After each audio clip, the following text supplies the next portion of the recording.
Կենտրոնի եթերը շարունակում է անցուդարձ է եկել ենք միասին ու կարճ ամփոփելու օրվա կարևոր իրադարձությունները Հայաստանից ու աշխարհից։ Բարի երեկո։ Բանակցային փաթեթի հրապարակումից հետո ընդդիմություն իշխանություն հակամարտությունը նոր փուլ է մտել։ Փոխադարձ մեղադրանքները չեն նվազում։ Նիկոլ Փաշինյանն էլ հրաժարվել է բանավեճի մտքից։ Ես ուզում եմ խոսեմ այն փաստաթղթի մասին, որը ձեզ է ներկայացվել 2019 թվականի հունիսին։ Նայում ես բավականին լավ փաստաթուղթ է, ամրագրվում է այն մեխանիզմը, որով Լեռնային Ղարաբաղի ժողովուրդը կարող էր որոշել իր ապագա իրավական կարգավիճակը։ Երբևէ որևէ բանակցային փաթեթում գրված չի եղել, որ ձեր կողմից նշված հանրաքվեն պետքա տեղի ունենա Լեռնային Ղարաբաղում։ Ընդհակառակը գրված է համաժողովրդական հանրաքվե, որը արտահայտում է Լեռնային Ղարաբաղի ամբողջ բնակչության ազատ կամ արտահայտությունը։ Եվ մեկնաբանությունը այդ թվում եղել է այն, եւ դուք կարող եք տեսնել նույն փաթեթում հրապարակված Սերժ Սարգսյանի նամակում դրա ակնարկը, որ ենթադրվող հանրաքվեն պետքա ըստ Ադրբեջանի մեկնաբանության պետքա տեղի ունենա Ադրբեջանի ամբողջ տարածքում։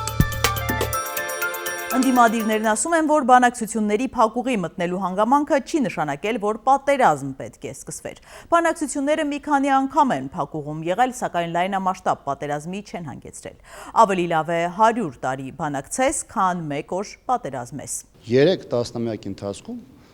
բանակցային գործընթացը տասնյակներով եղել է փակուղում։ Շատ դեպքերում որևէ գործողություն չի ծավալվել,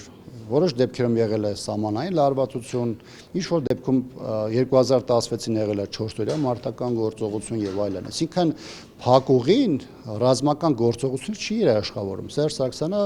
գնահատական է տվել բանակցային գործընթացի տվյալ իրավիճակում ստեղծված փուլին։ Արտուր Խաչատրյանն է մեկնաբանել Մեղրիի փոխանակման Քոչարյանին ուղղված մեղադրանքը, ասել է այդ մասին Ադրբեջանն ինչ-որ առաջարկ ներկայացրել է, բայց 2001-ին սեղանին դրված փաստաթուղթն այլ բովանդակություն է ունեցել։ Մեղրին փոխանակելու վերաբերյալ Ադրբեջանը ինչ-որ առաջարկություն ներկայացրել է, բայց 2001 թվականի փաստաթուղթը, որը դրվել է սեղանին, լրիվ ուրիշ թուղթ է։ Եթե իրանք չեն հրապարակում, ես մի քանի այլ աղբյուրներին հղում տամ, օրինակ Ֆիլիպ Ռեմլեր, որը համարյա Կազիմիրովի ամերիկյան տարբերակներ, ասում է 2099 թվին Ադրբեջանը առաջարկում է փոխանակում, որը Հայաստանը կատաղիորեն մերժում էր, բառացի fiercely rejecting, իսկ 2001-ին արդեն Մինսկի խումբը հակվեց հայկական մոտեցմանը, այսինքն Ադրբեջանը հրաժարվում էր Արցախի եւ Լաչինի Միջանցքի նկատմամբ պահանջներից, փոխարենը ստանում էր անխոչնդոտ անցում, ինքնիշխան անցում, որը ի դեպ ի տարբերություն այսօրվա տարբերակի չէր խոչընդոտում Հայաստան սահման բնական գործունեությանը։ Հայաստանում քաղբանտարկյալ չկա, վստահեցնում է Արդարադատության նախարարը։ Սրբույգ Գալյանը բացառել է, որ որևէ դատավոր կալանքի որոշում կայացնի քաղաքական նպատակով։ Այս մասին նա խոսել է անդրադառնալով Սամվել Կարապետյանին։ Չեմ կարծում, որ դատավորներն կարող են ունենալ քաղաքական նպատակներ։ Բայց եթե նման բան լինի, այո, բացառում եմ միանշանակ, իսկ եթե նման բան լինի, եթե որևէ դատավոր պարզվի, որ քաղաքական ինչը անհամադրելի է պաշտոնի հետ նպատակներով է իր գործառույթներն իրականացնում, ես դες վստահեցնում եմ, որ անհետևանք չի մնում։ 63 տարեկանում կյանքը նոր է սկսվում, այս միտքը Փաշինյանինն է, վարչապետը այս մասին խոսել է բյուջե 2026-ի քննարկման ժամանակ, երբ անդրադարձել է թոշակի գնալու տարիքին։ Իսկ կարող է 63-ը փոքր եւ միջին բիզնես դնելու լավագույն տարիքն է։ Որովհետեւ ով ունի կյանքի եւ աշխատանքի ավելի մեծ գիտելիք, քան 63 տարեկանը։ Եվ ես արդեն հանձնարարական եմ տվել, որ մենք թոշակառուներին 63 եւ բարձր տարիքի անձանց աջակցության, տնտեսական աջակցության ծրագրեր ունենանք։ Որովհետև հարգելի գործընկերներ, 21-րդ դարում 63-ը ինչ տարիք է, ով կարա ասի։ 65-ը ինչ տարիք է, 70-ը ինչ տարիք է, 75-ը ինչ տարիք է։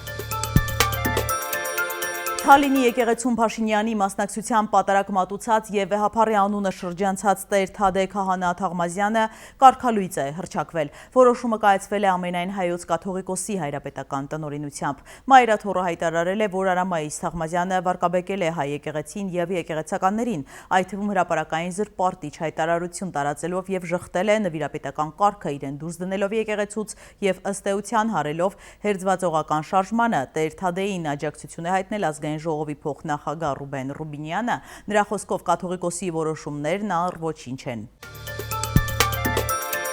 Շրջանառվող լուրերի այս կիրակի Նիկոլ Փաշինյանը Շիրակի մարզում է պատարագի մասնակցելու։ Նշվում է, որ Շիրակի թեմից միակ քահանաանով համաձայնել է վարչապետի համար պատարագ մատուցել Տեր Ռուբենն է։ Շիրակի թեմի հոգեբոր տեսուչ գերաշնորհ Տեր Նարեկ եպիսկոպոս Ավակյանն այսօր AM-ի հետ զրույցում ասել է, թե հստակ ինֆորմացիա դեռ չունի։ Թուրքիան քննարկում է Հայաստանի հետ ցամաքային սահմանն առաջիկա 6 ամսում վերաբացելու հարցը, հաղորդում է Bloomberg-ը, հղում անելով աղբյուրներին։ Հայ-ադրբեջանական հարաբերությունների կարգավորմանն անմիջականորեն ծանոթ աղբյուրներն ամերիկյան լրատվամիջոցին ասել են նաև, որ եթե Փաշինյանը հաղթի ընտրություններում, Ալիևը կարող է աշխատել նրա հետ եւ պաշտոնականացնել խաղաղության համաձայնագիրը։ Միայն դրանից հետո Թուրքիան կարող է դեսպան նշանակել Հայաստանում դիվանագիտական կապերը վերականգնելու համար, ասել են անանուն աղբյուրները։ Հայաստանի եւ Թուրքիայի արտաքին գործերի նախարարությունները չեն արձագանքել այս թեմայով մեկնաբանություն ստանալու Bloomberg-ի հարցումներին։ Թուրքիայի Իզմիր քաղաքում Արևելյան միջերկրական ծով 2025 խորագրով զորավարժություններ են անցկացվել, դրան մասնակցել են Թուրքիայի, Ադրբեջանի, ԱՄՆ-ի եւ Պակիստանի զինված ուժերը։ Հունգարիան չի ընդունի Բրյուսելի հրահանգը արգելել Ռուսաստանից նավթի եւ գազի մատակարարումները, հայտարարել է այդ երկրի արտգործնախարարը։ Հունգարիան դատական հայց կներկայացնի ԵՄ դատարան, ԵՄ ղեկավարության դեմ, եթե նրանց հաջողվի արգելել Ռուսաստանից նավթի եւ գազի մատակարարումները, նշել է Սիարտոն։ Վրաստանը պատրաստ կլինի անդամակցել ԵՄ-ին մինչև 2030 թվականը, սակայն ամեն ինչ կախված է Բրյուսելի դիրքորոշման փոփոխությունից, հայտարարել է Վրաստանի նախագահը։ Նրանք գործում են երկակի չափանիշներով, երկխոսությունը գլխավորն է, բայց նրանք մեզ հետ երկխոսության մեջ չեն մտնում։ Երբեմն նրանք ճանաչում են կառավարությանը, երբեմն ոչ, սա աբսուրդ է, նշել է Միխայիլ Կավիլաշվիլին։ Մերձ Մոսկվայում դիտահորի կափարիչով աղջիկը խփել է մեքենային, տեսախցիկը ֆիքսել է այդ պահը։ Ոստիկաններն ու մեքենայի տերը ցանկանում են պարզել պատճառը։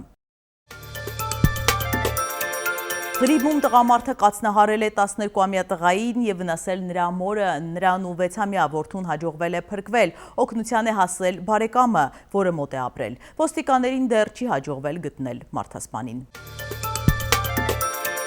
Առաջարկում եմ միասին թերթել մամուլի էջերը։ Հրապարակը գրում է. Նիկոլ Փաշինյանն օրերս ընդունել է Ռուբեն Ռուբինյանին, որպեսզի քննարկեն Թուրքիայի հետ հարաբերությունների զարգացման ընթացքը եւ սահմանի բացման հետ կապված իրավիճակը։ Ռուբինյանը զեկուցել է, Թուրքիայի հետ սահմանների բացման գործընթացն արագացնելու փորձերն առայժմ ոչ մի հաջողության չեն հասնում։ Եվ մեծ է հավանականությունը, որ նույնիսկ Թրիփի գործարկումից հետո Թուրքիան չի բացի սահմանները եւ առավելագույնը, ինչ կարելի է ակնկալել 2026 թվականի հունվարից դիվանագիտական անձնագիր ունեցողների համար սահմանի բացումն է։ Դա էլ դեռ հաստատ չէ, ըստ մեր աղբյուրի Փաշինյանն արձագանքել է, որ եթե Թուրքիան չբացի սահմանը, ապա Թրիփ նախագծի շահութաբերությունը եւ իմաստը կասկածի տակ կդրվեն եւ նշել է, որ ինքն անձամբ կխնդրի Թուրքիայում ԱՄՆ դեսպան Բարաքին այդ տեղեկությունը փոխանցել Թրամփին, որպեսզի նա ճնշում գործադրի Էրդողանի վրա։ Վարչապետի աշխատակազմում տեղեկանալով այս խոսակցության մասին, որոշ պաշտոնյաներ չեն կարողացել թաքցնել իրենց վերաբերմունքը։ Սկզբում ամբողջ աշխարհով մեկ գոռում են կոմունիկացիաների բացման մասին, որոնք միլիարդներ պետք է բերեն երկիր, իսկ հետո սկսում են մտածել, թե ինչպես համոզեն թուրքերին, որ բացեն սահմանները։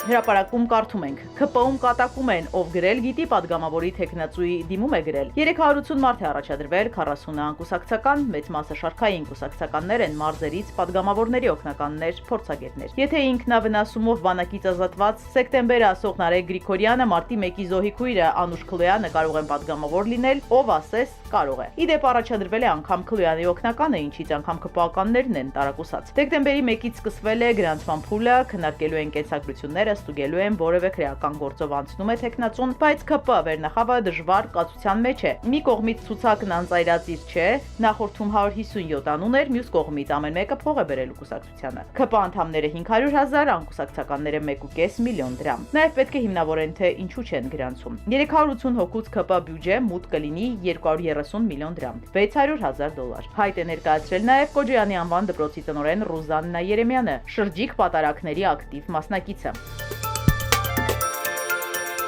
Հրապարակում նաև կարդում ենք, երեք հայտնի դարձավ, որ որոշ падգամավորներ չեն առաջադրվել որպես падգամավորության տեխնացու։ Նրանցից ոմանք բացատրեցին, որ իրենք ջանք ու եռանդ չեն խնայելու թիմի համար աշխատելու, սակայն ԿՊ-ում գիտեն, որ նրանց քծնանքն ու ջանքերը մի պատճառ ունեն Փաշինյանի բարեհաճությունը շահել, որ չպատժի չառաջադրվելու համար եւ թողնի ապրեն։ Բայց նրանցից ոմանք տողատակերում հասկացնում էին, որ համաձայն չեն ԿՊ-ի կուրսի հետ։ Օրինակ Ազգային ժողովի փոխոսնակ Հակոբ Արշակյանը, որը փաստորեն կուլ չտվեց իր նկատմամբ անարգանքը, երբ թույլ չտվեցին մասնակցել համագումարին 30,000 դրամ անդամավճար նշացնելու համար։ Քրիստինե Պողոսյանը պաշտպանության նախկին նախարար Դավիթ Տոնոյանի մտերիմը, որը նրա նկատմամբ քրեական հետապնդումից հետո օտարվեց ԿՊ-ից։ Լիլիթ Կիրակոսյան անունով մի падգամավոր էլ չի առաջադրվել, բայց նրա մասին հանրությունը ոչինչ չգիտի, որովհետև 4 տարի ծպտուն չի անել։ Նիմասն էլ հասկացել է, որ շանս չունի ընդգրկվելու։ Իսկ Աննա Հակոբյանի եղբորը Հրաչ Հակոբյանին ընտանիքն է հետ պահել առաջադրվելուց, որ փեսա աներցակ ազգուտակին առաջ բրթելու մեղադրանքները նվազեն։ Երբեմնի ակտիվիստ Լենա Նազարյանն էլ է վերջին տարիներին անհետացել։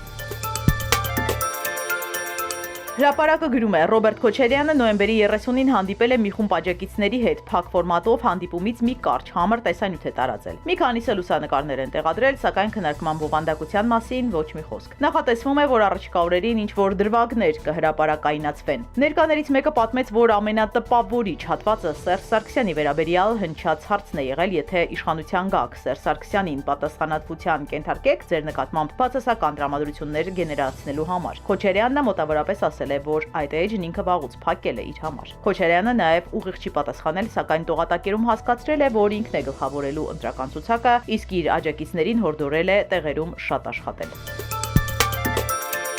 Սիրելի հետևորդներ, եկեք կատարենք մի քանի պարզ քայլ մեր YouTube-յան ալիքը զարգացնելու համար։ Ձեզանից մի քանի վայրկյան է պահանջվելու։ Հավանում եք այս հաղորդաշարը եւ բաժանորդագրվում։